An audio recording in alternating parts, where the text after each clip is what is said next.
So hello and welcome back everyone to this another beautiful wonderful video. In today's video we are going to see lesson 2 elements of general law जो कि chapter torts का है.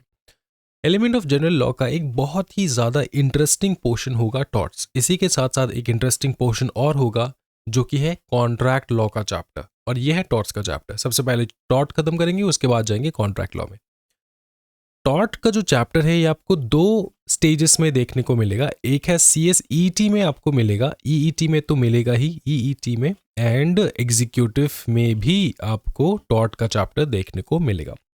Almost same है. Executive में सिर्फ आपको 20% extra पढ़ना है, बाकी पूरा सेम ही है. तो अगर आपने बहुत ज़्यादा ध्यान लगा के यहाँ पे टॉर्ट्स कर लिया ना, तो एग्जीक्यूटिव में एक चैप्टर आपको नहीं करने से भी चलेगा, क्योंकि वहाँ पे आपका ये हो जाएगा. थोड़ा बहुत आपको 20% एक्स्ट्रा पढ़ना है, बाकी पूरा सेम टू सेम ही है.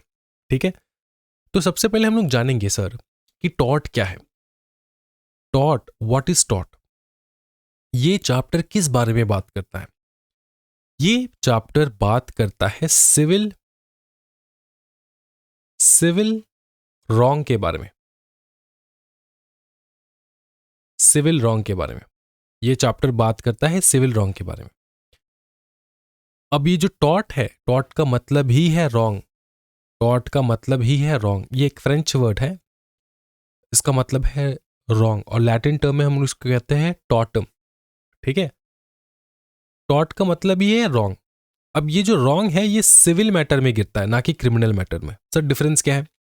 डिफरेंस ये है कि अगर सिविल मैटर में अगर गया ये रॉन्ग, तो आप कंपेंसेशन वगैरह पेमेंट करके छुटकारा पा सकते हो. अगर क्रिमिनल मैटर में गया, वहां पे तुमको जेल जाना पड़ सकता है. ठीक है, फांसी का सजा, चक्की पीसिंग एंड पीसिंग, रिगरस इम्प्रिजनमेंट जिसको कहते हैं हम लोग, ये सब मैटर आता है आपके क्रिमिनल वाले एक्ट में. ठीक है, क्रिमिनल वाले रॉन्ग में. लेकिन टॉर्ट जो है ये सिविल रॉन्ग है. यहाँ पे मोस्टली कंपेंसेशन वगैरह देखने को मिलता है कि अगर तुमने टॉर्ट किया तो कंपेंसेट करके आप उससे निकल सकते हो, बच सकते हो. समझ में आ रहा है?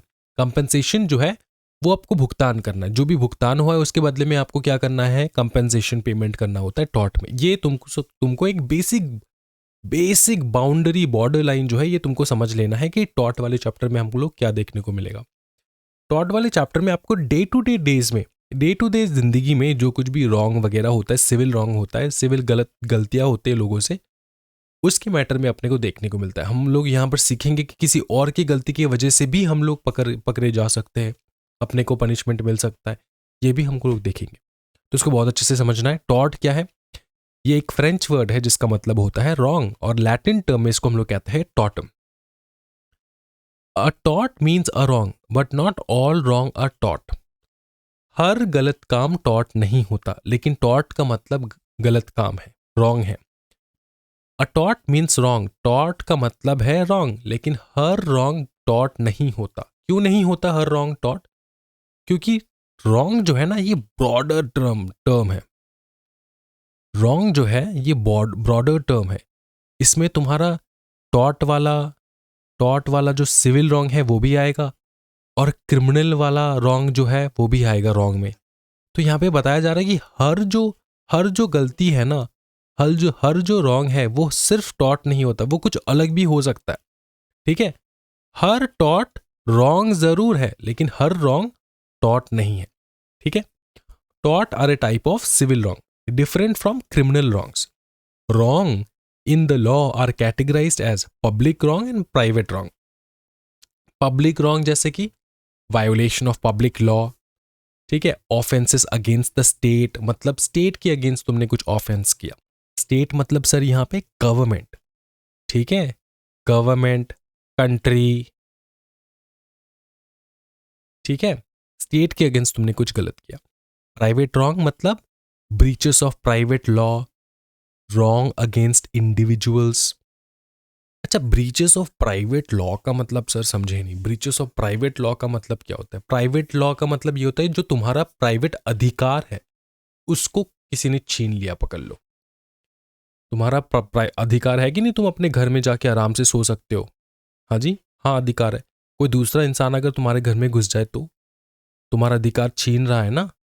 ब्रीच हो रहा है ना, तो उसको कहा जाता है। ठीक है, और एग्जांपल्स देखेंगे बढ़िया बढ़िया।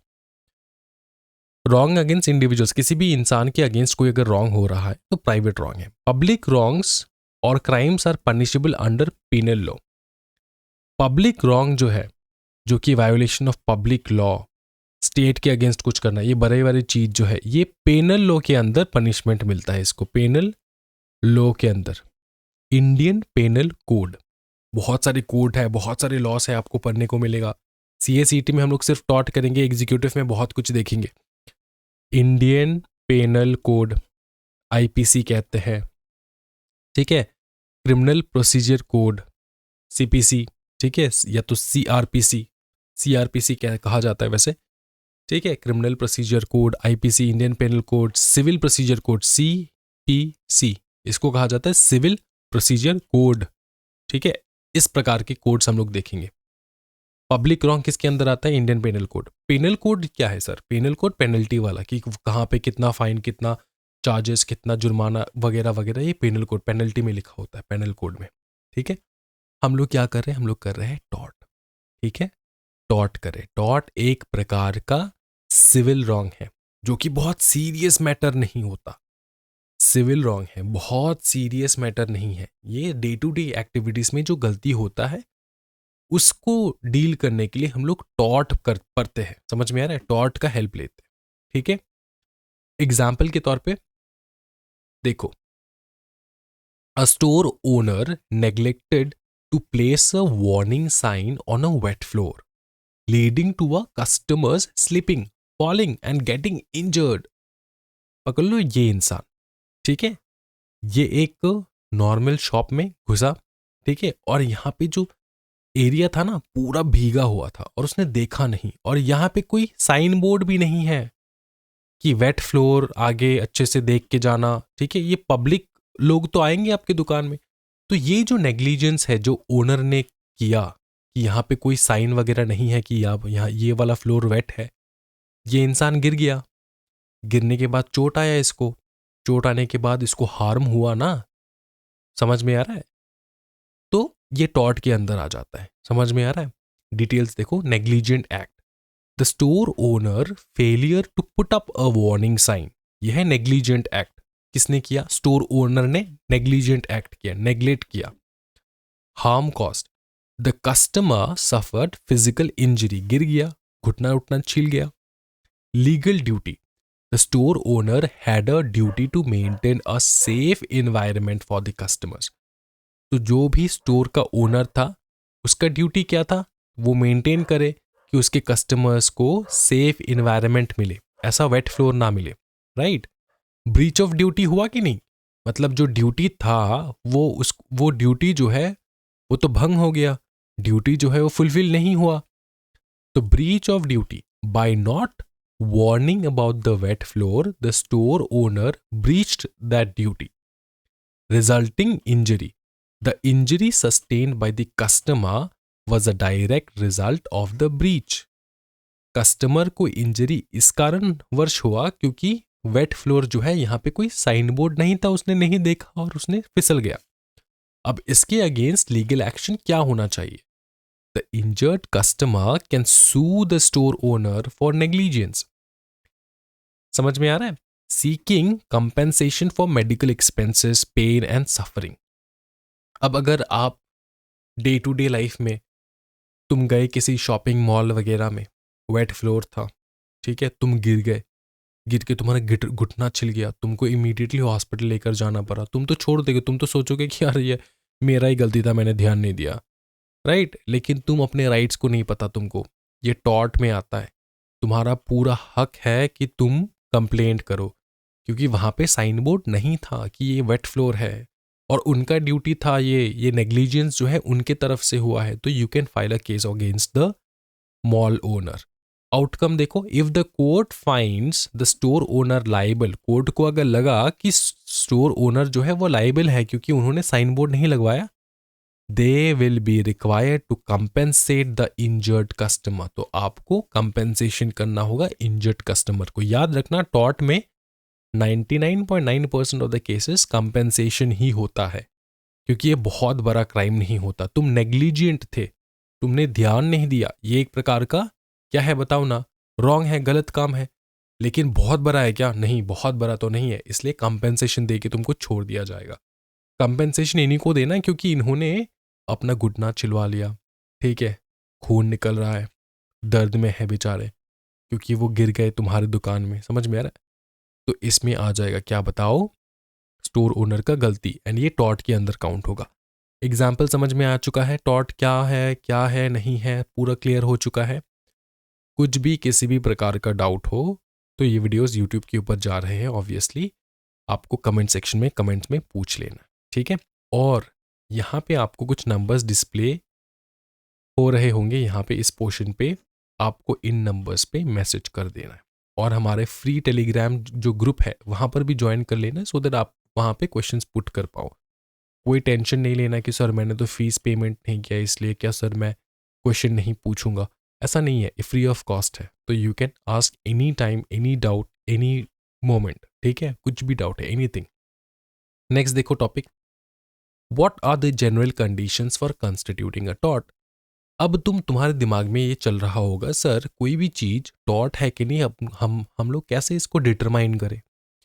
सबसे पहला, ये तीन चीज अगर सेटिस्फाई हो जाए तो ये टॉर्ट है, रॉन्गफुल एक्ट हुआ है या फिर ओमिशन हुआ है ऑफ द डिफेंडेंट। अब यहां पर वर्ड है डिफेंडेंट। डिफेंडेंट वर्ड का मतलब क्या होता है सर?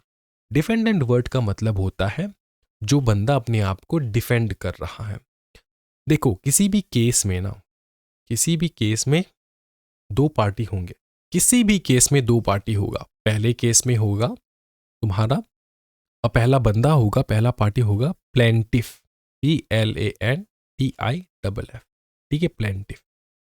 दूसरा जो बंदा होता है वो होता है डिफेंडेंट, DEFENDENT, डिफेंडेंट। डिफेंडेंट वो बंदा होता है जिसके अगेंस्ट केस किया गया हो, और जो केस करता है, जो दुखी आदमी है वही ना केस करेगा, वो बंदा होता है प्लेंटिफ, ठीक है। डिफेंडेंट ने कुछ गलत काम किया होगा जिसके कारण, डिफेंडेंट ने रॉन्ग किया होगा जिसके कारण प्लेंटिफ को चोट पहुंचा, इसलिए प्लेंटिफ ने केस किया डिफेंडेंट के अगेंस्ट। तो अ रॉन्गफुल एक्ट और omission of the defendant, tort होने के लिए डिफेंडेंट का कोई रॉन्गफुल एक्ट करना जरूरी है। रॉन्गफुल एक्ट या फिर ओमिशन, OMISSION। इसका मतलब क्या होता है सर? ओमिशन, गलत काम जो है ना, रॉन्ग जो है ना, तुम दो प्रकार से कर सकते हो। देखो रॉन्ग तुम दो प्रकार से कर सकते हो, एक तो रॉन्ग करके, दूसरा जो राइट काम करना था तुमको वो ना करके।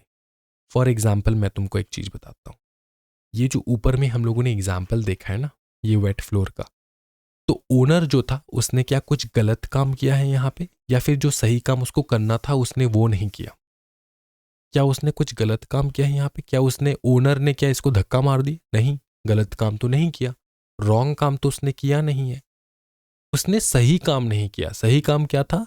यहाँ पे बोर्ड लगवाना, wait floor ahead, wait floor, wait floor, इस प्रकार का एक नोटिस बोर्ड लगवाना इस जगह पे, ठीक है। सही काम जो करना था उसने नहीं किया, उसको कहा जाता है ओमिशन। जो काम तुमको करना था तुमने वो नहीं किया। एक तो हो सकता है तुमने उसको धक्का मार के गिरा दिया, जो हुआ नहीं है ऊपर वाले केस में। रॉन्ग काम दो प्रकार से हो सकता है, एक तो तुमने रॉन्ग काम किया, दूसरा जो सही काम तुमको करना था तुमने नहीं किया, ओमिट किया, जो तुमको करना था वो तुमने नहीं किया, ओमिट किया, ओमिशन हुआ। अगर ओमिशन हुआ तब भी उसको हम लोग कहेंगे कि रॉन्ग हुआ है, जो तुमको करना था वो तुमने नहीं किया। तो डिफेंडेंट ने अगर रॉन्ग काम किया या फिर सही काम नहीं किया तो ये टॉर्ट में आएगा। और सर और क्या करना है, और क्या कंडीशंस फुलफिल करना है? जो रॉन्ग काम हुआ, the wrongful act must result in causing legal damage, legal damage होना जरूरी है। तुम दो चीज पढ़ोगे आगे जाके, एक है एक्टस रेम, वो छोड़ो, वो तो मेंस रिया का है। तुम पढ़ोगे damnum sine injuria and injuria sine damnum. दो पॉइंट पढ़ोगे, दो कंसेप्ट पढ़ोगे। पहला कंसेप्ट यहीं पर है, देखो फर्स्ट कंसेप्ट है डैमनम सिने इंजुरिया, और जो सेकेंड कंसेप्ट होगा वो है इंजुरिया सिने डैमनम। क्या है सर ये, तुमको समझाता हूं मैं। बात ये है कि देखो, the wrongful act must result in causing legal damage to another. जो रॉन्गफुल काम हुआ है उससे अगर किसी का लीगल डैमेज हुआ है तभी जाके टॉर्ट में आएगा। अगर किसी भी प्रकार का लीगल डैमेज नहीं है, लीगल डैमेज याद रखना word, legal damage. Legal damage का मतलब कानून टूटना, कानून टूटना, समझ में आ रहा है? लीगल डैमेज, लीगली जो है डैमेज हुआ है। यहां पे इस बंदे को लीगल डैमेज हुआ है, इसका हाथ पैर टूटा, हाँ टूटा। किसके कारणवश? किसके कारणवश? नेग्लिजेंस के वजह से। नेग्लिजेंस जो है ये ओमिशन में आ जाता है, तुमको जो काम करना था वो तुमने नहीं किया, ठीक है? तो लीगल डैमेज होना होगा, लीगल डैमेज अगर है तभी जाके टॉर्ट में आएगा। फिर देखो, wrongful act must be such of a nature as to give a rise to a legal remedy। और जो वो लीगल डैमेज होगा ना, वो डैमेज इस नेचर का होना होगा उस डैमेज को जिसके अगेंस्ट कोई लीगल रेमेडी हो पाए, एग्जिस्ट कर पाए, ठीक है? तो तीन चीज तुमको ध्यान में रखना है। एक है wrongful एक्ट या फिर ओमिशन, दूसरा है legal damage and legal remedy. ये तीन अगर सेटिस्फाई कर रहा है कंडीशन, तो जो क्राइम हुआ है वो टॉर्ट है। क्राइम नहीं, रॉन्ग हुआ है वो टॉर्ट है, TORT, टॉर्ट वाला रॉन्ग है, ठीक है? वो टॉर्ट वाला रॉन्ग है। क्या बताओ? जो भी ये तीन कंडीशन अगर फुलफिल हुआ तो जो भी रॉन्ग हुआ है वो टॉर्ट वाला रॉन्ग है। ये तुम समझ के रख सकते हो, ठीक है? अब जो टॉपिक हम लोग करेंगे वो है concept of damnum sine injuria and injuria sine damnum. इसको तुमको बहुत अच्छे से समझना है, concept of damnum sine injuria and injuria sine damnum. Example के तौर पे तुमको समझाऊंगा, उसके बाद तुमको मैं यहां से करवाऊंगा, ठीक है? देखो, दो शॉपकीपर्स है, एग्जाम्पल को पढ़ो। Ina owns a vegetable stall. Ina owns, sir Ina ये कौन सा नाम है? ये डिमापुर शहर का, नागालैंड स्टेट का एक ब्यूटीफुल सी लड़की का नाम है जो मेरी फ्रेंड थी बहुत पहले। Ina owns a vegetable stall named Ina's fresh veggies, ठीक है, in the local market. She has many loyal customers who visit her stall regularly. तो ये है इना, ठीक है? इना, ठीक है? इना का ये स्टॉल है। क्या स्टॉल है? Vegetable stall. और इनके पास बहुत लॉयल कस्टमर्स भी थे। जमांग, सर ये कौन सा नाम है? ये डिमापुर शहर का एक बहुत famous school, Livingston foundation higher secondary school का एक बहुत प्यारा सा टीचर है, जमांग उनका नाम। Jamang decides to set up his own vegetable stall called Jamang's greens. तो जमांग भाई साहब ने उनका JAMMANG जमांग भाई साहब ने एक स्टॉल लगाया इना के स्टॉल के एकदम साइड बाय साइड, ठीक है? जिनका नाम था, स्टॉल का नाम था जमांग्स ग्रीन्स।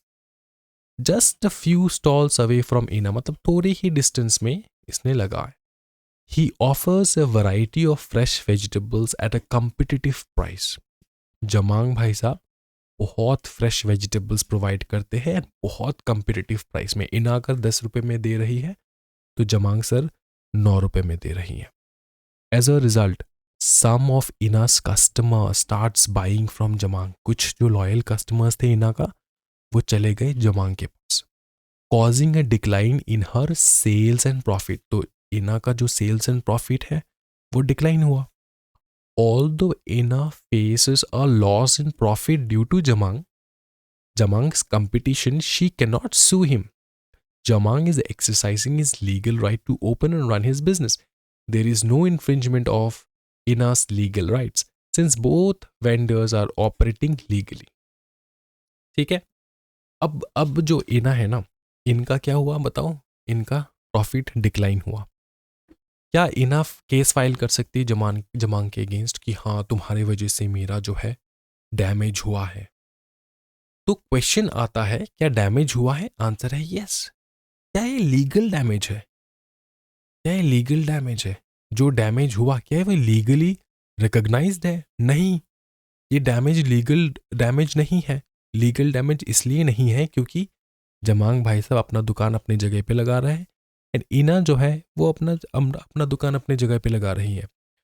ठीक है, दुकान खोलना है पाप काम नहीं होता है, ये कंपटीशन होता है और you have to compete in the market. ठीक है, तो लीगल डैमेज नहीं हुआ है। सर ईना का पैसा जो है ना बहुत कम हो चुका है, उसका अर्निंग बहुत डाउन हो चुका है, तो क्या हुआ? क्या ये लीगल डैमेज है? नहीं। क्या जमांग ने इसके ऊपर हाथ उठाया? नहीं। कुछ किया, टोकरी उठा के फेंका इसके सर पे? नहीं। इसका सर प्रॉफिट डिक्लाइन हुआ, तो ये क्या होगी? तो मार्केट में तो प्रॉफिट डिक्लाइन हो गई। ये लीगल डैमेज नहीं है। क्या डैमेज हुआ? आंसर है यस। क्या डैमेज हुआ? आंसर है यस। क्या लीगल डैमेज हुआ? आंसर है नो। अब इस लीगल डैमेज को हम लोग क्या कह सकते हैं पता है? क्या लॉ टूटा? क्या लॉ टूटा? क्या जमांग ने इसके सामने जो ठेला लगाया इसके कारण क्या लॉ टूटा? नहीं। क्या डैमेज हुआ? यस। क्या वायोलेशन हुआ लॉ का? नहीं। तो अगर किसी भी डैमेज के वजह से लॉ नहीं टूटता है, अच्छे से सुनो भाई मेरे, किसी भी डैमेज के वजह से लॉ नहीं टूटता है, लीगल डैमेज नहीं है, लॉ नहीं टूटता है, तो वहां पे तुम केस फाइल नहीं कर सकते। ठीक है, अगर लॉ टूटा लेकिन डैमेज नहीं हुआ तब भी तुम केस फाइल कर सकते हो। लेकिन अगर, देखो इसको बहुत अच्छे से समझना है, मैं समझाता हूं, टेंशन नहीं लेना है। देखो इसको बहुत अच्छे से समझना है, ठीक है? देखो डैमेज, अगर डैमेज हुआ, अगर डैमेज हुआ, ठीक है, तो हम लोग और एक चीज चेक करेंगे। क्या लॉ टूटा? हाँ जी। क्या लॉ ब्रीच हुआ? क्या लॉ वायोलेट हुआ? हाँ जी। वायोलेशन हुआ लॉ का, ब्रीचिंग हुआ लॉ का? नहीं। अगर नहीं तो इसमें तुम केस नहीं कर सकते। लेकिन इसी का ऑपोजिट अगर हम लोग ले, अगर लॉ टूटा, यस। डैमेज हुआ? नहीं, कोई डैमेज नहीं हुआ, किसी को कोई नुकसान नहीं हुआ, लेकिन क्या लॉ टूटा? हाँ। तब तुम केस कर सकते हो, तब तुम केस कर सकते हो, केस पॉसिबल है। क्योंकि हम लोग हर मैटर में चेक करेंगे क्या लॉ टूट रहा है कि नहीं। जमांग ने जो दुकान लगाया इना के स्टॉल के सामने, इससे क्या लॉ टूटा? नहीं। क्या डैमेज हुआ इना को? हाँ। हाँ, फिनेंशियली डैमेज हुआ इना का, लेकिन क्या लॉ टूटा? नहीं। तो इसमें कोई टॉट नहीं आता, इसमें कोई लीगल डैमेजेस का क्वेश्चन ही नहीं आता। इसी का मतलब होता है डेमनम सिने इंजुरिया। इसको याद कैसे रखना है? डेमनम मतलब डैमेज, ठीक है? डैमेज। सिने इंजुरिया मतलब, इसको तुम दो प्रकार के से ले सकते हो। सिने इंजुरिया मतलब तुम इंजुरी कह सकते हो, इंजुरी, या फिर violation of law, violation of law. ठीक है, तो इसको कैसे हम लोग याद रखेंगे? देखो, डेमनम, डेमनम सिने इंजूरिया, RI मतलब damage without, without injury. Injury का मतलब ही होता है violation of law, violation of law. इसको अगर तुमको और एक्यूरेटली याद रखना है, तुम ऐसे याद रख सकते हो, damage without violation of law, violation of law. ठीक है, एग्जामिनेशन में कुछ भी लिख सकते हो तुम, डैमेज विदाउट इंजरी लिख सकते हो या फिर damage without violation of law लिख सकते हो, दोनों करेक्ट है, दोनों करेक्ट है। ठीक है, तो इसको तुमको याद रखना है। अगर डेमनम सीने इंजूरिया है, डैमेज हुआ without violation of law, sine injuria मतलब without, without injury, without violation of law अगर हुआ तो no case possible, no case, लिख लो, no case possible, case possible नहीं है, no case possible.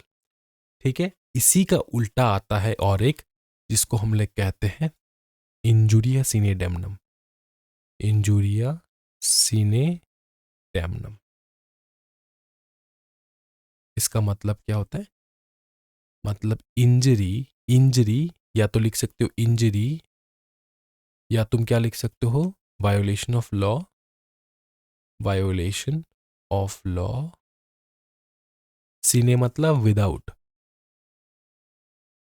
Without damage, damnum मतलब डैमेज। इस केस में के इस केस में, इस कंडीशन में क्या केस पॉसिबल है? Yes, case is possible, case possible, case possible. Injuria sine damnum में केस पॉसिबल होता है, मतलब इंजुरी हुआ है, इंजुरी मतलब वायोलेशन हुआ है लॉ का, विदाउट डैमेज, डैमेज नहीं हुआ लेकिन वायोलेशन हो गया लॉ का। सर एग्जाम्पल के तौर पे समझाइए ना। देखो ये नेक्स्ट वाला टॉपिक, ठीक है, इसको हम लोग मार्किंग करवाएंगे लेकिन एग्जाम्पल के तौर पे समझते सबसे पहले। सुनो, ये है अरुण, ठीक है, अरुण एज अ वोटर, वो गया वोटिंग पे। अब दिल्ली का इलेक्शन चल रहा है अभी, तो हम लोग ये मान के चलेंगे कि चलो इलेक्शन चल रहा है, वोटिंग करने गया ये। जैसे ये वोटिंग करने गया, ठीक है, ये वोट करके आ गया, बाद में इसको पता चला कि इसका वोट ना विदाउट एनी रीजन कैंसिल करवा दिया गया, कैंसिल करवा दिया। क्या इसको इसको जो है कैंसिल करवा दिया गया, ठीक है। लेकिन जो रिजल्ट आया, ठीक है, रिजल्ट आया, वोट का जो रिजल्ट आया, अब ये जो अरुण है ना, ये BJP supporter, for example BJP supporter, ठीक है, ये वोट देने गया, वोट देके आया, रिजल्ट निकला बीजेपी जीत गया। लेकिन इसको पता चला कि इसने जो वोटिंग दिया ना, वोट किया था, इसने जो वोट किया था उसको कैंसिल करवा दिया गया विदाउट एनी रीजन, बिना किसी वजह के इसका वोट कैंसिल करवा दिया गया। तो क्या, आप एक चीज बताओ, क्या डैमेज हुआ इसके कारण? ये जो एक्ट हुआ, इसका वोट कैंसिल करवा दिया गया था, क्या इसके कारण किसी को डैमेज हुआ? डैमेज नहीं हुआ, डैमेज, क्योंकि बीजेपी फाइनली जीता ही है, इसका वोट आए ना आए लेकिन बीजेपी तो जीता, फॉर एग्जाम्पल, ठीक है। तो डैमेज हुआ, क्या कोई डैमेज हुआ? नहीं। लेकिन क्या वायोलेशन ऑफ लॉ हुआ? वायोलेशन ऑफ लॉ, क्या कानून टूटा है कि नहीं? आंसर है यस। तो यहां पे केस पॉसिबल है, आंसर है यस, यहां पे केस पॉसिबल, कानून टूटा मतलब case possible, without any damage, without any damage. इसका और एक एग्जांपल मैं बताऊं तुमको, सुनो, इसका और एक एग्जांपल मैं बताता हूं। ये देखो दूसरा एग्जांपल, इसका नाम है रवि। ये लड़का जो तुम वॉल के ऊपर बैठा है ना, इसका नाम है रवि। ये एक स्कूल गोइंग बॉय है। स्कूल के आने के टाइम में ना, इसको रास्ते पे एक डॉगी मिला और ये डॉगी बहुत भौंक रहा था। भौंकते भौंकते भौंकते इसके पीछे दौड़ने लग गया। तो रवि क्या किया, दौड़ते दौड़ते एक बहुत बड़ा सा दीवार था इसके ऊपर उठ के दीवार के अंदर प्राइवेट प्रॉपर्टी में चला गया इस डॉगी से बचने के लिए। ये उठा ना, उठने के बाद 2 मिनट में फिर वो अंदर चला गया, ठीक है। और यहाँ पे बहुत बड़ा पीछे एक बोर्ड लगा था, साइन, क्या लगा था पता है?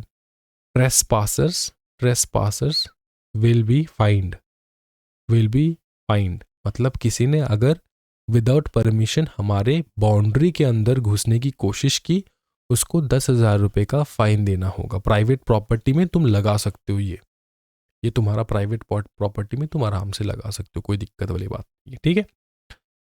तो रवि डॉगी से बचने के लिए इसके घर के अंदर आ गया। क्या इस घर के ओनर को कोई डैमेज हुआ रवि के आने से? आंसर है नो, कोई डैमेज नहीं हुआ। लेकिन क्या रवि ने लॉ तोड़ा है?